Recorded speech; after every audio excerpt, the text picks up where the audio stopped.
I take offense at anyone clicking this video thinking I'm just going to be participating in some casual racism.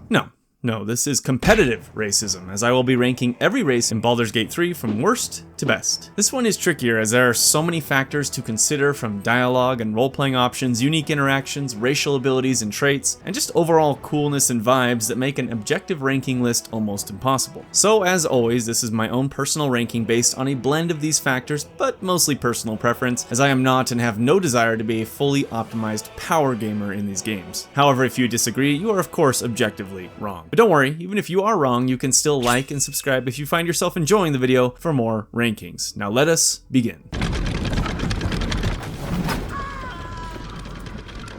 Number 11, Gnome. I just can't do it. I'm sorry, I just can't. When it comes to sucking, these guys are in a league of their gnome. Okay, they're not that bad, and I'm sure there's already gnome-loving players rage-typing comments as I speak, but gnomes have been given the short end of the stick as the least interesting race on almost every level for me, personally. From their appearance to their relatively low unique dialogue options, I just find them completely underwhelming and boring in general. I also maybe have gnome PTSD from my experiences playing World of Warcraft as Horde and getting endlessly ganked by high-level gnome rogues while desperately trying to quest, so that isn't really helping their case here either. That being said, hopefully this first entry just indicates to you how subjective my list really is, because gnomes actually have some extremely useful racial traits that make them fairly powerful in the right hands with the right builds. Gnome Cunning, which applies to all gnome subraces, is one of the better traits within the game, as advantage on all wisdom, charisma, and intelligence saving throws is just good for any class and character due to some of the mental checks in the game being able to either completely destroy you or shut you down. The Deep Gnome superior dark vision and advantage on stealth checks is great as well. However, it does make you play a Deep Gnome, which honestly, while they are the most interesting and arguably powerful gnome subrace, is also what I associate with the actual worst character in the entire game. Wolbran is such a piece of shit that he single-handedly ruins the subrace for me, and really just gnomes in general, and murdering him as the Dark Urge made my entire playthrough worth it. What also really and literally holds gnomes back is their slower movement speed. While movement speed can be alleviated through a lot of different spells and abilities, it still drives me crazy how little movement you can use each round, especially as a melee character, and makes playing the more vertically challenged races difficult to enjoy. While I haven't played a gnome for a meaningful amount of time because, again, I just hate them on principle, my understanding is that they lack a lot of expected and unique dialogue options throughout the game, with most dialogue options just being NPCs reacting negatively to you or mocking you to your face. Maybe Act 3, when dealing with the Iron Hand gnomes and playing out that scenario, presents some interesting dialogue options, but that means playing a gnome until Act 3, which is just something I can't bring myself to do. On a primarily vibes and visual level, gnomes are the worst race in Baldur's Gate 3 for me. I better move on before I insult more of my gnomies. Number 10, Human. Basic and boring humans as always remain the vanillaest of the vanillas within D&D, and Baldur's Gate 3 is no exception. While I completely understand why in a world of crazy creatures and magical monsters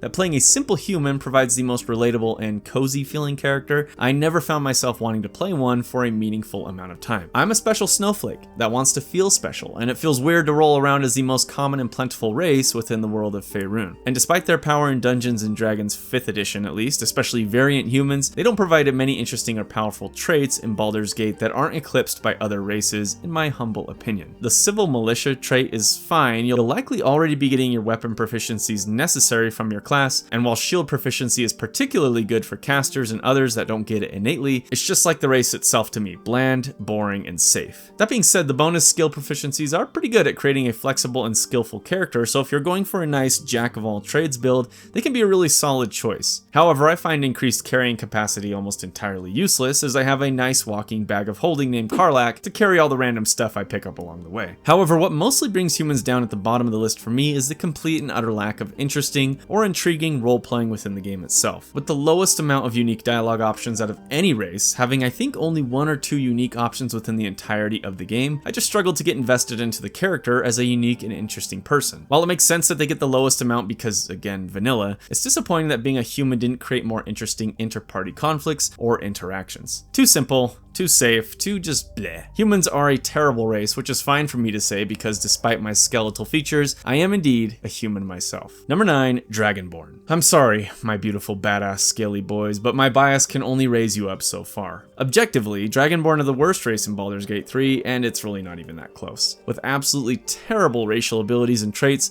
Dragonborn are disappointingly weak when compared to every other race in the game. But even still, as much as I love Dragonborn, I can't bring myself to rank them higher than 3rd worst on my list. Dragonborn are without a doubt the coolest looking race in the game, and the variety of colors, cosmetic options, and features makes every type and sub-race of Dragonborn just absolutely gorgeous to me. Towering above the other races, I particularly enjoyed my big beefy Dragonborn Barbarian, where I heroically gave Lae'zel her greatest wish and allowed her to mount and ride a red dragon. This game's just great. This race is also the best at creating inadvertent and unintentional comedy as well, with serious cutscenes and dialogue cutting to this massive lizard just standing there with a funny expression on its face. Speaking of, the facial expressions and animations for Dragonborn are fantastic, especially in regards to the canon Dark Urge Dragonborn playthrough, with sadistic toothy grins and snarls fitting well into the natural features of the race. However, as I said, we can't ignore the terrible racial abilities and their poor scaling. While resistance against damage is always a good thing, only being able to select a single damage type based on your draconic ancestry limits you in ways that make it much more situational than it should be. And much like 5th edition of D&D, their breath weapon is frankly awful. With minimal increases or scaling as you level it, basically it gives you a free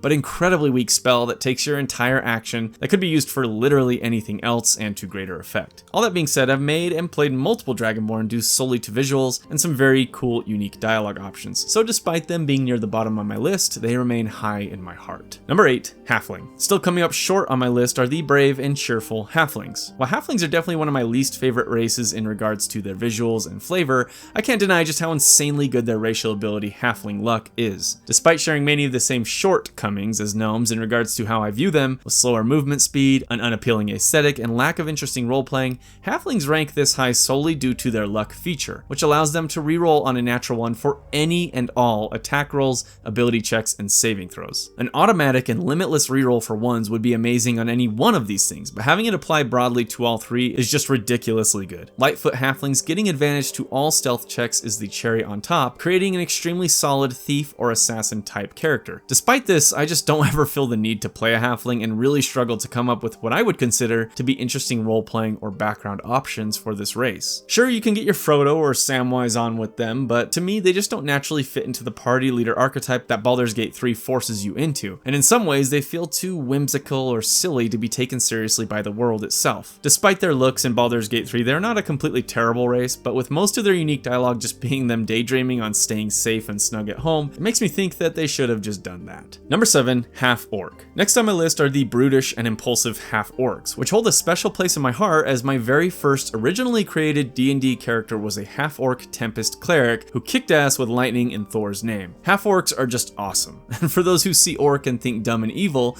allow me to share the Baldur's Gate 3 description of the race, which is one of my favorite descriptions for this racial archetype ever. Creatures of intense emotion, Half-Orcs are more inclined to act than contemplate, whether the rage burning their bodies compels them to fight, or the love filling their hearts inspires acts of incredible kindness. Basically, Half-Orcs have no chill. They're incredibly intense and passionate beings, which opens up some very fun role-playing opportunities. And while playing against types such as a Half-Orc Wizard or learned Orcademic can be interesting, their natural abilities definitely lend themselves way more towards melee-focused brawlers. It lends to that so much so that Half-Orcs really don't have the flexibility of other races when playing different classes to me. While their relentless endurance, which basically means they're too angry to die, is useful across a broad variety of classes, their savage attack feature only applies to melee attacks. As much as I love Half-Orcs in D&D, I struggle to really enjoy playing one in Baldur's Gate 3 due to the surprisingly low amount of unique and interesting dialogue options and the extremely sad lack of a gruffer, deeper voice option when creating a character. Having my savage and scarred Half-Orc fighter sound like he just stepped off the Hogwarts Express excited for his first classes throws my immersion quite a bit. There's magic keeping this chest sealed. Even still, they remain an incredibly cool and solid race and can look extremely badass in game, if not slightly harsh around the edges. Number 6, Elf. When it comes to looking down on other races, the elves remain head and shoulders above the rest. The snooty, arrogant, long-lived elves are definitely one of the most flexible and in the right hands powerful races within the game, and one that I enjoy role-playing as quite a bit. Elves get some frankly hilarious dialogue options that forces you into the superiority complex archetype with very entertaining results, and I had a literal blast rolling around with my evocation wizard elf throughout most of the game. I found wood elves are particularly good with almost any build due to their innate fey ancestry, but most importantly their fleet of foot feature, which gives them enhanced movement speed, which is pretty much always useful in every situation. Their natural proficiency in stealth also makes them one of the best ranger or rogue racial options, and thematically it just completely fits. Elves also get multiple weapon proficiencies that I find not entirely useful. However, proficiency in perception is once again an almost universally useful skill to have. If you play Baldur's Gate 3 thirsty, which apparently apparently most of the player base does based on the majority of discussions around the game, then elves are probably your go-to when wanting to design a downright beautiful character. While elves of course lend themselves to the slighter, more elegant classes or druids, I once again give them credit for their flexibility in choosing a role. If you want to play an elf, I say believe in your elf, trust your elf, apply your elf, and just be your best elf. Number 5, Githyanki. While not entirely surprising given the plot of Baldur's Gate 3, the addition of the Githyanki is a very interesting and unique one within the racial lineup, as these guys likely aren't common in most D&D games. With an incredibly unique role within the world of Faerun, being literal alien beings not native to the same lands as others, the role-playing potential for a Gith character is massive. While the game definitely makes certain concessions with you being able to roam about freely in a world that usually runs or attacks Gith on sight, there are still a huge amount of unique interactions and dialogue options when playing as this race, and it can create one of the more interesting playthroughs in the game. Gith also get a very high number of race-specific magic items, which can be very fun to use. In addition to all the cool lore and role-playing bits, Gith are also insanely powerful as a race in general, with armor and weapon proficiencies that don't hurt to have, and the very useful Githyanki psionics, giving you free uses of Mage Hand, Enhanced Sleep, and what I found most useful of all, Misty Step. Misty Step is in my opinion one of the best spells in Baldur's Gate 3, as mobility within combat is extremely powerful, and teleporting to pesky ranged or magic users and proceeding to rearrange their face and organs as my Gith monk never really got old. Despite all of these things according to Larian stats, Gith are the least picked race within the entire game, and I'm really not that surprised. For as cool as they are, they do come with a lot of racial baggage. From brutal, savage societal norms to slavery, the Gith aren't exactly the most welcoming and friendly race, even if you can play your own character that way. My assumption though is that most players just can't stand how they look in game, and I wish I could make an argument against that. Let's be honest, they kinda look awful, especially without armor. Like if the Grinch was an emaciated burn victim who is still awaiting treatment. I understand Larian probably wanted them to appear more alien and distinct from other races, but do they need to be so damn thin? I can deal with the lack of a nose, especially for my Bae, but for such a martial focused race, you'd expect them to be just a bit more muscular. Even still, if you haven't tried a Gith, then Gith on it and experience an extremely fun playthrough regardless of class. Number 4, Dwarf. Yes, I know, stocky and slow movement speeds have been detriments for other shorter races in my list, so you may be wondering why dwarves are ranked so highly. First of all, they are dwarves. Unlike halflings and gnomes, I find dwarves by far the most compelling and interesting of the height-challenged races available in Baldur's Gate 3, and the flavor, aesthetic, role-playing opportunities for dwarves is just awesome. However, while my love for dwarves in general rates them highly, they also get some incredibly powerful racial abilities. Weapon proficiencies and resilience against poison aside, each subrace gets, in my opinion, a very good racial trait, with the beautiful dark Duergar coming out on top. Duergar magic, which lets you enlarge yourself for the most important encounters,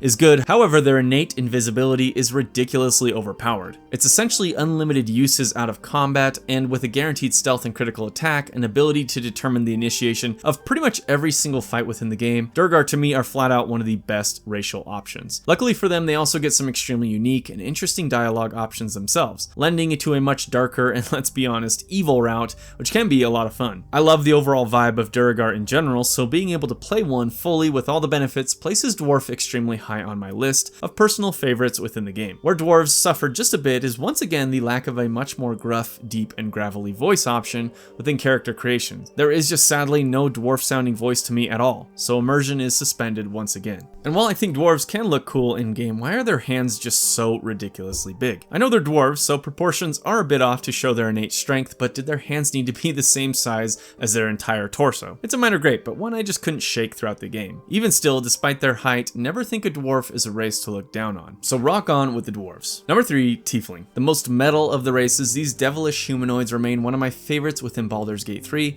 and D&D in general. Once again, I am biased here given that one of my favorite D&D characters I've ever played was a Tiefling, but come on, these guys are hot, horny, and smoking. With their infernal bloodlines, Tieflings to me present some extremely interesting role-playing opportunities, with options to embrace your fiendish origin in manipulating and dominating others, or to reject this heritage and prove yourself through virtuous deeds. I can think of some fun character ideas with pretty much any class for Tieflings, however they naturally lend themselves extremely well to sorcerers and warlocks. With how much fire in general just appears throughout all Baldur's Gate 3, hellish resistance is pretty much always useful, and the Tiefling magic unique to each subrace adds to almost any character build with debatable utility. I personally prefer Zerial Tiefling with melee focused characters, as having smites is just incredible. While the first act of Baldur's Gate 3 definitely provides the widest range of unique racial and class dialogue options in general, this was most apparent to me with tieflings. The entire grove and its dilemma gives lots of unique responses and reactions to your character, and I found playing a tiefling during this entire act very compelling and fun. Unfortunately, as with most races, the unique interactions drop significantly within the following acts. Even still, tieflings remain one of my favorite races to play. Completely badass, completely metal, whether you are hurling fire as a psychotic sorcerer or cutting through the hordes as a devilish barbarian, you will look awesome while doing it as a tiefling, and that counts for a lot in my book. Number 2, half-elf. Half-elves, in my opinion, are the race that kind of renders humans and elves somewhat obsolete. While they don't exactly have all the features of both races, they kind of just take the best of both and combine them into arguably the best racial abilities within the entire game. Granted, it's all depending on class and build choice, but pound for pound, half-elves just get some insanely good features, with baked-in shield and light armor proficiency, which is always good for casters especially, fey ancestry, dark vision, magic, or increased movement. It's hard to argue that half-elves just aren't built different. So for that, this race ranks as the second highest on my list, almost solely due to their objective power within the game. That being said, while I might not find them as entirely compelling or interesting to roleplay as other races I've ranked lower, they do present a very solid blank slate to build a character upon. If I don't want to play one of the more fantastical or bizarre races, then half-elf is my go-to, as they provide just enough flavor to stay interesting to me, unlike boring old humans. Unfortunately for half-elves, I think next to humans, they do feature the lowest amount of unique interactions and dialogue options within the game. However, the ones they do get are pretty fun, with characters reacting to your half-breed nature. Half-elves to me are just kind of a way to play a human without being a human, which is something I already do every day for the most part, so why do I want to do it in my fantasy world? While I can continue to argue all day about their racial abilities putting them this high, let's be honest, half-elves are just hot as hell in the game, so there you go. Number 1, Drow. If you watched my Skyrim races ranked video, you knew this was coming. I tried. I really tried not to be my stereotypical self and rank Drow, aka Dark Elves, as number 1, but at the end of the day, I just couldn't bring myself to put them any lower. Absolutely badass, beautifully dark and twisted if you want them to be. Drow are just plainly one of the coolest races within all of Dungeons & Dragons. Larry must have thought so too, because damn, did they go all out with the highest amount of unique role-playing moments, dialogue options, and ways to handle or even completely bypass encounters. Drow received a ton of love within Baldur's Gate 3, which I think is emphasized with them being their own distinct race instead of a sub-race for Elf. The ability to almost skip entire sections and potential fights in Acts 1 and 2 due solely to your racial pick is just awesome, and they even went so far as to create a lot of unique dialogue based on your sub-race with Drow, with the more peaceful, redemptive Seldarine Drow getting options to basically try and convince people that you aren't a complete psychopath like Loth Drow are. Drow's racial abilities are great as well, and once again useful for almost any build. Proficiency and perception again is always helpful. Fey ancestry and superior dark vision make certain areas and encounters much easier and allow for some extremely powerful stealthy ranged builds, and Drow magic has a lot of potentially useful applications. I find Fairy Fire particularly good, as invisible creatures and enemies in Baldur's Gate 3 can completely wreck your shit if left unchecked, or if you find yourself in a position to be unable to even detect them. But more important than all of that is the pure swag and badass nature of Drow in general. There's just something about this race that appeals to me in ways that are both frightening and, let's be honest, arousing. Probably due to a certain party member if you can get if you just go a little dark. There's a reason that the most popular D&D character of all time is a Drow. Try as I might to love other races more, I just find myself drowned to the Drow. That was a stretch even for me. And there it is, every race in Baldur's Gate 3 ranked. Let me know in the comments how wrong I am, how terrible of a person I am, how much you hate me, and what your favorite or least favorite race in the game is. If you enjoyed, once again consider subscribing, and I'll race you to the next one.